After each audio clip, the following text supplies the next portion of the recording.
Okay, welcome back. My name is Cam King. This is Three Questions Podcast. Three Questions Podcast is a short, hard-hitting 10 to 20-minute podcast where I will answer three questions submitted by clients or have a guest on, or they can be randomly submitted by emailing threequestionspodcast@gmail.com or submitting via DM. A lot of times I host these episodes by myself, but I do love to have guests on when available. Either way, I thank you for listening, whether on YouTube or Spotify.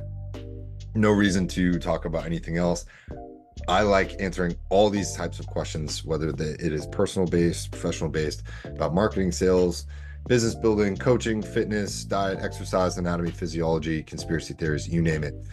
Nothing is really off limits with this, but I want to get you guys information as fast as possible, either from my own experiences, not that I'm a guru or know everything, not even close, but I feel like there is a lot of good information that comes out from my coaching calls with clients.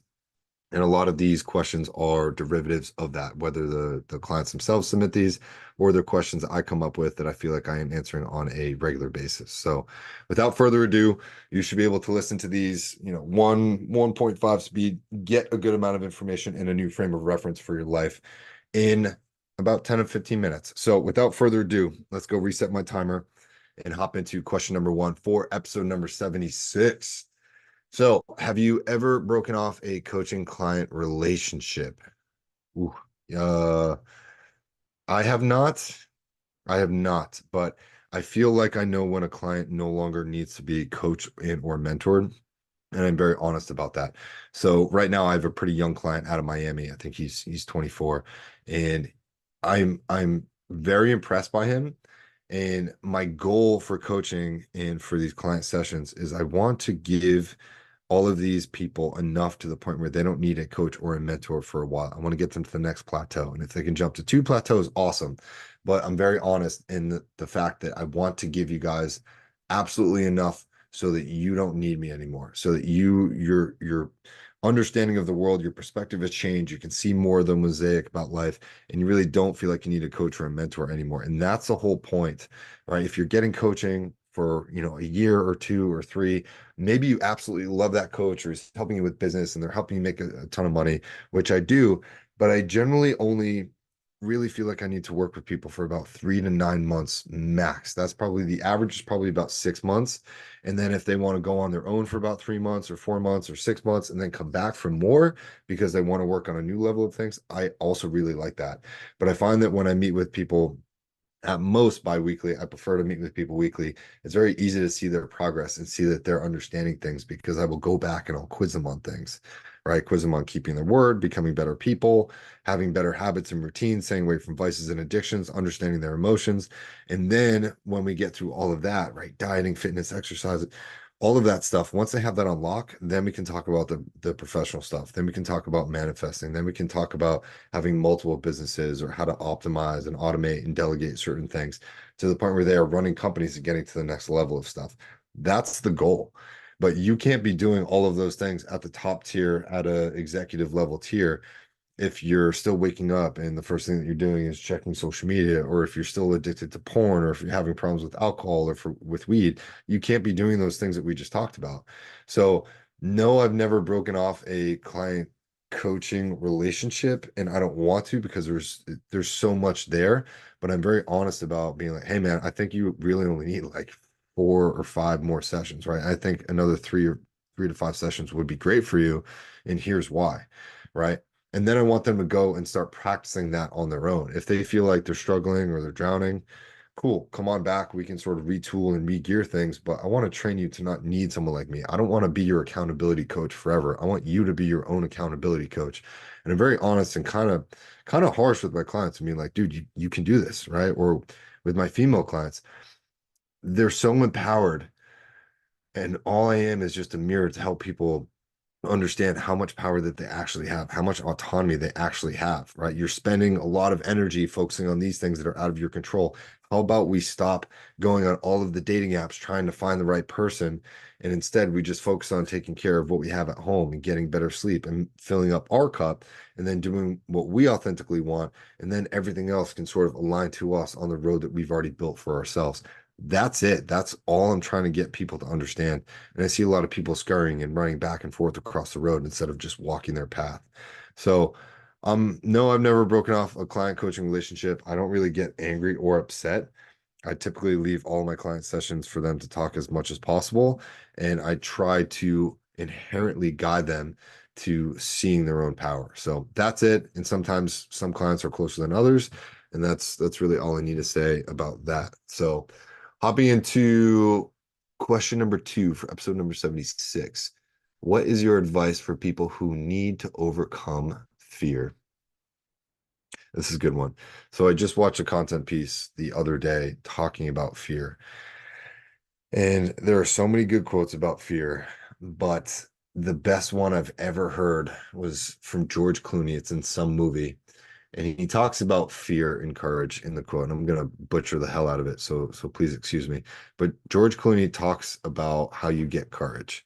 And he says, you never get courage before you do the thing, right? You get courage after you do the thing that you're absolutely terrified about. Courage comes after. Okay. And whether you're jumping out of a plane or whether you're doing something incredibly scary, or whether you're just fearful of that thing, you have to understand number one, fear is a good thing. It keeps you alive, it helps you recognize danger in your environment. But if you're able to do that thing, you get the courage to do that thing again after you do that thing for the first time. And this is like such a life hack. It sounds so simple, but if more people would understand that, hey, I recognize there's fear here. I'm very scared about doing that thing that's out of my comfort zone. The whole point of life is to get you out of your comfort zone.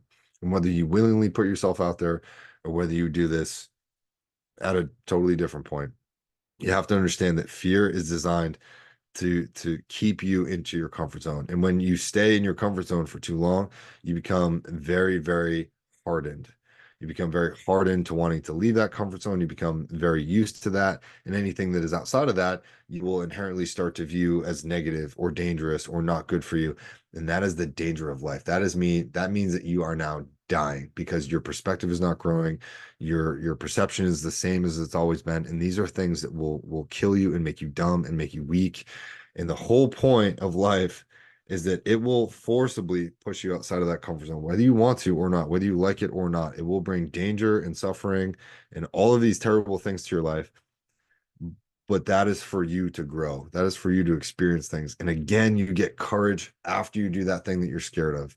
So go ask that girl out, go ask that person out, go ask for that raise, go run a marathon, go jump out of a plane, go do things that absolutely terrify you because until you're outside of your comfort zone, you're not ever really going to know if you can swim or not.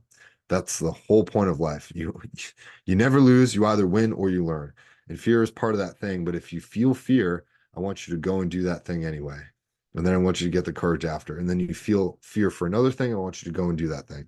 Obviously, make good decisions, be a good dude, be a good person. But when you feel fear, inevitably, I want you to understand that that means you're going in the right direction. That means that you're seeking growth. That means that you're coming up upon the edge of your comfort zone. And now the thing that you're looking at or the thing that other people are asking you to do, as long as it's safe and morally right, you should go and do that thing. Does that make sense? I really don't have much to say other than that, but fear is a good thing. You don't need to overcome fear. You need to gain courage. Overcoming fear and gaining courage are should be synonymous with each other. Go sign up for that CrossFit competition. Go again, run that marathon, adopt that dog. Go tell that person how you really feel about them. What do you have to lose? You get a no? Cool. Now you know what's not for you, right? Life should be inherently easy. It shouldn't be difficult. And if you shy away from fear, life will shy away from you. Okay, that's it. I've just beat that horse to death multiple times. Um, all right, let's go to the third question here. Do you ever feel that you don't know enough? And what would you tell someone who came to you with this feeling? Yes. As a matter of fact, I do. I have dozens of books on my bookcases that I have never read. And the more that I learn, the more that I see, the more that I learn, I am 110% convinced that I will never learn it all. I will never learn it all. Even if I spent the rest of my life reading every single book on the planet, I wouldn't even touch a drop of what is out there in the ocean of knowledge. So how do you deal with that? Well, I don't. And life is short, but life is also very sweet. It's a very good thing. So I'm grateful for the things that I learn, and I try not to overburden myself. I try to find a steady burn pace for myself. So even if I spend all day reading, one day a week, or even if I spent 3 hours a day reading, sure, I would be learning a lot, but what is sustainable for me in my life at this point?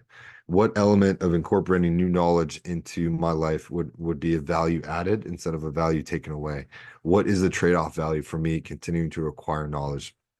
I 110% agree that the right people, the right books, the right mentors, the right job, the right opportunities come to us at the right time in life and no sooner. Oftentimes, what we want and the timelines that we want it are not well dictated from what we're able to experience. I can't force something to happen. I can't force the right person to come into my life. I can't force the next client into my life, but I can create surroundings that are suitable for those things to enter my life at the right time.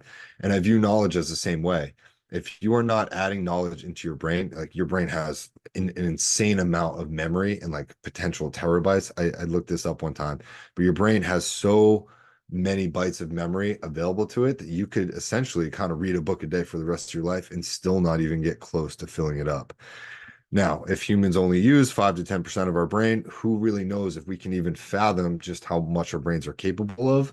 But I try to add little bits of knowledge into my life every single day, whether that's something for my profession, whether that's something for my personal career. I always kind of take what's out there, and then the right things will kind of kick up at the right time. Like little bits of information will always come to me, and I'm able to acquire those things and employ them correctly. And the military has a great methodology for teaching. It's called see one, do one, teach one. And when I read a book or I watch a piece of content, I see it and then I try to do it and then I try to teach it to reaffirm that knowledge. And that's where my coaching and consulting business really comes in. Is I see these things and I do these things, and then when I try to teach them to others, that's affirming my knowledge of that as well. So hopefully this makes sense. I really think that, again, if you suffer from, oh my God, there's so much knowledge out there, and how am I ever gonna acquire all of this or learn all of this? You don't have to. Don't look at it as a point of failure or a lack of abundance. Oh my God, there's so much information and I'm so dumb. I'm never gonna learn it all. Jordan B. Peterson started somewhere and he's one of the smartest guys on the planet. Like, take a little bit of information, learn it, employ it, share those ideas with others, right? You want the ideas and the things that you're bringing to your life to mature and grow, right? You're not just stacking information from books to hopefully never use it, but you're trying to germinate your mind, you germinate your life with all these different books and ideas, right? I'm looking at a book called Awareness and Seven Habits of Highly Effective Families, and then book on flow, the tipping point, asking it is given, why the universe is the way that it is, a purpose-driven life, the daily stoic, the exemplary husband, right? The serious mystery, skin in the game, the choice, books about war. Like, I'm trying to germinate my life with all these different concepts, but me reading them and me picking them up at the right time, it will be the right time. You know what I mean? So trust your intuition, trust your awareness, trust the content that's being brought to you is the right thing. And if you don't like the content that's being brought to you on social media, you can edit that. You can unfollow. You can say you're not interested. You can stop engaging with that stuff. You can stop watching it. Okay.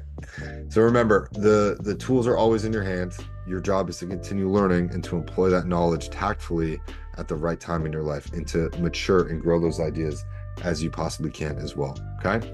That's all I have for you guys today for Three Questions Podcast, episode number 76. I really appreciate you guys listening. If you are watching on YouTube, please subscribe, please like, please comment with any questions.